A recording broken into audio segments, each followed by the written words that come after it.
Okay. இன்னொன்று sir, so இன்னொன்று இப்போ நீங்கள் எடப்பாடி பழனிசாமியை கடுமையாக விமர்சித்தவர்கள் இன்று அது ஒரு பங்காளி சண்டை தான், விட்டு கொடுத்தவர்கள் கெட்டுப்போவதில்லை, இதனால் நாங்கள் தேசிய ஜனநாயக கூட்டணியில் இணைகிறோம் அப்படின்னு ஒரு சொல்ல அதை மனதார வரவேற்று வாழ்த்துகிறேன் என்று எடப்பாடி பழனிசாமி வரவேற்றிருக்கிறார். அந்த வரவேற்புக்கு இப்பொழுது டிடிவி நன்றி தெரிவிச்சிருக்கிறார். இப்போ அது பங்காளி சண்டை மாதிரியே தான் இது இருந்தது, மற்றபடி எங்களுக்குள்ள பெரிய அளவில் வேறுபாடு இல்லை அப்படின்னு சொல்றாங்க.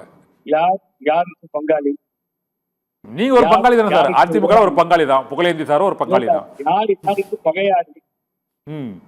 இல்ல, இந்த பகையாளிகள் இப்பொழுது பங்காளிகளாக ஆகிவிட்டார்கள். ஒரே 2 ட்விட்டர் தான். மனமார்ந்த வாழ்த்துக்களை தெரிவித்துக் கொள்கிறேன் நீங்கள் எங்க தேசிய ஜனநாயக கூட்டணியில் இணைந்ததற்கு என்று டிடிவி போடுகிறார், இபிஎஸ் போடுகிறார். உடனடியாக அதிமுக மரியாதைக்குரிய அதிமுக பொதுச் செயலாளர் எடப்பாடி பழனிசாமிக்கு எனது நன்றியை தெரிவித்துக் கொள்கிறேன் என்று டிடிவி போட்டார்.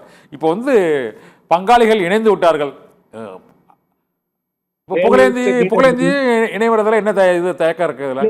வேலையற்ற வீரர்களின் கூலையற்ற வார்த்தைகளை கேட்டு நம்பி விடாதே பாட்டு வரும், கேட்டிருப்பீங்க.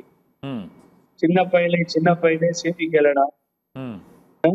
இது மாதிரி அரசியல்ல ரொம்ப கேடுகத்தனமா கேவலம் என்ன நடந்ததுன்னு ஒரு நாடு கொண்டு வரணுமா? அந்த சவுண்ட் நடுவுல கண்ணன், அதாவது ஆடியோ நீங்க நம்ப மாட்டீங்க. பேசுங்க, நல்லா கேக்குது, பேசுங்க, நீங்க பேசுங்க. கேக்குது இல்ல? நல்லா கேக்குது, பேசுங்க. இது உங்க ஆடியோல இருந்து அந்த உள்ள சத்தம் கேக்குது. இப்போ ஒண்ணும் இல்ல, கிளியரா இருக்கு, பேசுங்க. இப்ப கிளியரா இருக்கு, பேசுங்க சார். புகழேந்தி சார், அந்த சவுண்ட் வருது பாருங்க. ஓகே சார், சொல்லிட்டேன், நீங்க பேசுங்க சார், இப்போ கிளியரா கேக்குது. அதாவது நீங்க ஆரம்பத்துல நான் உங்களுக்கு சொல்றேன், அப்புறம் எதுக்காக அம்மா மக்கள் முன்னேற்ற கழகம் ஆரம்பிக்கப்பட்டது? ஜெயிலுக்கே போனீங்க, நான் வரேங்க, திகார் ஜெயிலுக்கே போனீங்க. சரி, கடந்த 3 வருஷம் 2.5 வருஷமா சின்னம்மா என்கின்ற சசிகலா ரிசார்ட்ல உட்கார்ந்து உங்களையும் வச்சுக்கிட்டு நீங்க தானே பழனிசாமியை ரெக்கமெண்ட் பண்ணீங்க. ஆமா, பழனிசாமியை முதலமைச்சர் பண்ணீங்க. பழனிசாமி சசிகலான்றவங்க காலில் விழுந்து முதலமைச்சர் ஆனார். அதுக்காக நீங்க தான் ஜிப்பா போட்டு உட்காந்துட்டீங்க. அந்த ரிசார்ட்ல அத்தனை பேருக்கு என்னென்ன கொடுப்பட்டது போனது உங்களுக்கு தெரியும். அன்னைக்கு ஓபிஎஸ் போய் எழுத்து சொல்லிட்டு அன்னைக்கு எடப்பாடி பழனிசாமிய முதலமைச்சர் ஆகணும்ன்ற பார்த்து யாருக்கு இருந்தது? உங்களுக்கு தானே இருந்தது. அதுக்கு முன்னாடி நீங்க பெங்களூர் வந்தீங்க. சுகேஷ் சந்திரா என்பவரோடு தொடர்பு உங்களுக்கு இருக்குன்னு சொல்லி சென்ட்ரல் கிரைம் பிரான்ச் கண்டுபிடிச்சு 50 கோடி ரூபாய் வந்ததுன்னு சொல்லி லஞ்சம் கொடுக்கப்பட்டதுன்னு சொல்லி தேர்தல் ஆணையத்திற்கு ஒரு வழக்கு பதிவு செய்யப்பட்டது. அன்னைக்கு வர்றார் அண்ணன், இவர் இங்க பெங்களூர் வர்றார். இது நடக்கிறதுக்கு முதல்ல நான் ஜெயில் பிரிவிஸ் வேற வழியில் எனக்கு ஜெயில் பிரிசன் தான் சொல்லி எனக்கு போகணும், பார்க்கணும், இந்த அம்மாவை பார்த்துக்கணும், ஒரு வரும்போது கூட போகணும், கட்சிக்காரங்களை கூப்பிட்டுக்கணும். ஒரு தடவை 2 தடவை நூற்றுக்கணக்கான தடவை இதை பண்ணிட்டு இருக்கேன். இவர் உஸ்மூர் வரார், 5 மணிக்கு வரார். வந்தவர் உடனே போன் பண்றாரு, புகழேந்தி என்ன ப்ராப்ளம், இது ரெட்டால ஏதோ ப்ராப்ளம். எனக்கு எப்படிங்க தெரியும்? உங்களுக்கு தான் தெரியும். இல்ல, எனக்கு ஒண்ணும் தெரியாது. அப்ப ஜெயில் பிரிமிசஸ் சொல்ற வந்துருங்க, 5 மணி ஆகி போச்சு, அலோவ் பண்ண மாட்டாங்க. ப்ரோ என்டிடிவி, சிஎன்என், ஐபிஎல் எல்லா இங்கிலீஷ் கேமரா, இந்தியா டுடே எல்லாம் இங்கதான் இருக்கு நேஷனல் லெவல்ல. அதனால நீங்க நேரம் ஹோட்டல் போயிடுங்க, ஹோட்டல்ல ரூம் போட்டு வச்சு. இவர் ஹோட்டல் போயிட்டார். ஒரு நிமிஷம் சொல்லிடுறேன் என்னாச்சுன்னா அப்புறம் வாட பின்னிட்டு. அதுக்கு முன்னாடி நான் இதெல்லாம் கலைச்சு விட்டு நான் பேசிட்டு வீட்டுக்கு போய் வீட்டுக்கு போகும்போது எனக்கு ஒரு போன் வந்து திண்டுக்கல் சீனிவாசனும் முன்னாள் அமைச்சர் செங்கோட்டையனும் போன் பண்ணேன். நான் காலையில வரம்பாங்க, கொஞ்சம் அவரை பார்க்கணும், நீங்க எடுத்து சொல்லணும். எல்லா முன்னாள் அமைச்சர்கள் அமைச்சர்கள் எல்லாம் சேர்ந்து அவர் ஒதுக்கி வச்சாங்க, யாரும் ஏத்துக்க மாட்டேன்னு சொல்றாங்க.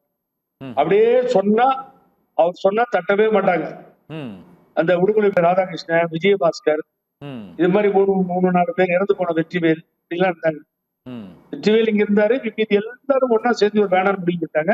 அதுக்கு முக்கியமான காரணம் வேலுமணி தங்கமணி. ஒரு கட்டத்துல பழனிசாமி வேணான்னு சொல்ற அளவுக்கு கூட வந்துட்டாரு.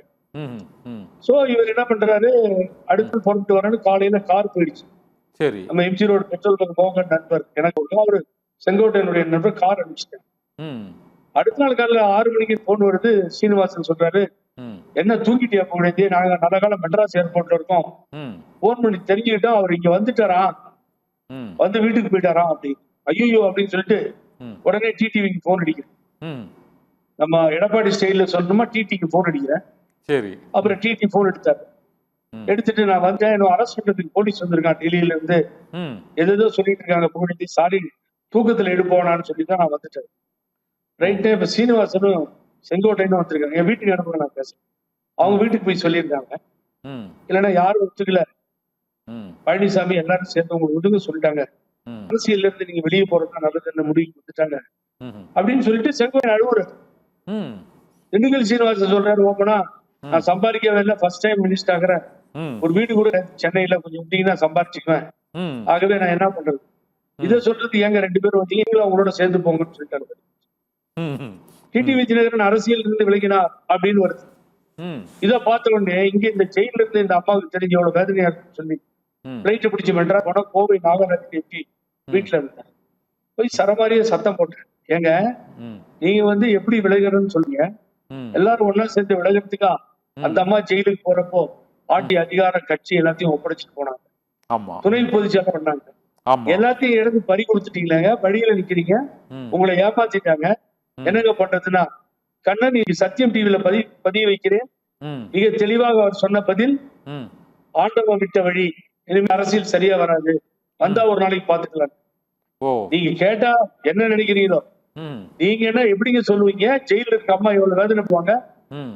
அன்று ஆரம்பித்த போராட்டம் புகழேந்தி ம். விடவே இல்லை, வெளியில வந்து பிரச கூட்டி ம். தினகரனை ஒதுக்கினால் கட்சி நடத்த முடியாதுன்னு போராடி ம். தென் தமிழகம் முழுவதும் கூட்டம், வடநாட்டுல தொடங்கின சம்பத்தை கூப்பிட்டுட்ட, ம்.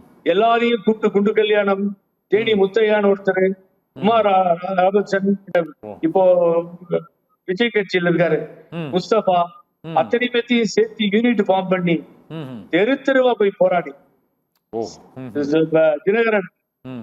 தீந்தமிழன் தினகரன் ஆள வருகிறார், முதலமைச்சர் ஆகிறார், ம். அவன் சொந்தக்காரரே சண்டைக்கு வந்துட்டான் என்கிட்ட. ம். இவ்வளவும் நடந்தது. ஓ. ம். இந்த பழனிசாமி என்னென்ன தகாத வார்த்தைகளை சொல்ல முடியுமோ அத்தனையும் பேசுறீங்க. ம். அவராலதான் அத்தனை இழந்து ரோடு தெருவுல நின்னீங்க. நீங்க இழந்தது இல்லாம உங்க சித்தியும் இழந்து தெருவுல நிக்க வச்சுட்டாரு அவரு. ம். எல்லாவற்றையும் இழந்து தென் தமிழகத்துடைய மக்கள் குறிப்பாக வயிறெடுக்கி போய் ம். அங்க தேவரையா நினைவிடத்திற்கே வரவிடாமல் ம். பழனிசாமியை தடுத்து நின்ற மக்கள், ம். குறிப்பாக மறவர்கள், ம். வீரம் மிகுந்தவர்கள், கண்ணியமானவர்கள், ம். புரட்சி தலைவர் எம்ஜிஆருக்கும் அம்மாவுக்கும் வாழ்வு கொடுத்தவர்கள் ஆண்டிப்பட்டியில, ம். அந்த தென் தமிழக மக்கள் எல்லாம் உங்களோட சேர்ந்து போராடினான். ம். கடைசியில போய் எடப்பாடி காலிலே விழுந்துட்டீங்களா சார், ம். நியாயமா? ம். ஸ்லீப்பர் செல் சொல்லுவாரு, உங்களுக்கு நினைவு இருக்கா? அந்த ஆமா. ஸ்லீப்பர் செல் தான் செந்தில் பாலாஜியும் பழனியப்படும் ம். இங்க இருந்து அங்க போனாங்க. ஓ. இந்த கட்சியை அப்பயே திமுக காலி பண்ணிடுச்சு, எனக்கு தெரியும். ம். திரு ஸ்டாலின் மனசு வச்சார், காலி பண்ணார் டிடிவி கட்சியை. என்ஜிஓர் மிஞ்சியோர் இருந்தாங்க, ஒரு கூட்டம் நடத்த முடியாது, மாநாடு போட முடியாது, ம். வாக்குகள் கிடையாது. 2 சீட்டை வாங்கினீங்க, போய் தேனியிலிருந்து தோத்தீங்க, கடம்பூர் ஜெயத்திலிருந்து தோத்தீங்க. ம். நீங்க வெற்றி பெற்ற ஆர்கே நகர் பக்கம் போவே இல்லை. ம். 20 ரூபா நோட்டை கட் பண்ணி கொடுத்தீங்க. ஒரு நாள் சட்டமன்ற உறுப்பினரான பின்னால் தினகரன் போயிருப்பார் ஆர்கே நகருக்கு. ம். ம். பாரதிய ஜனதா கட்சி என்ன இந்த கொள்கை? வாக்காளர்களை ஏமாற்றியது போல ஆகிவிட்டது ஆர்கே நகர் தொகுதியை பொறுத்தவரை. ஏமாத்திட்டு போவே இல்லை. இப்ப போக சொல்லுங்க தைரியம் தான். இப்போ எனக்கு ஆர்கே 2000 நகர் உள்ளார ம். ஒரு மாதம் வெற்றி ஈட்டு தந்த ஆர்கே நகர் உள்ளார தினகரன் தைரியம் தான் போச்சுங்க, நான் பாக்குறேன். ம். போக மாட்டேன். ம்.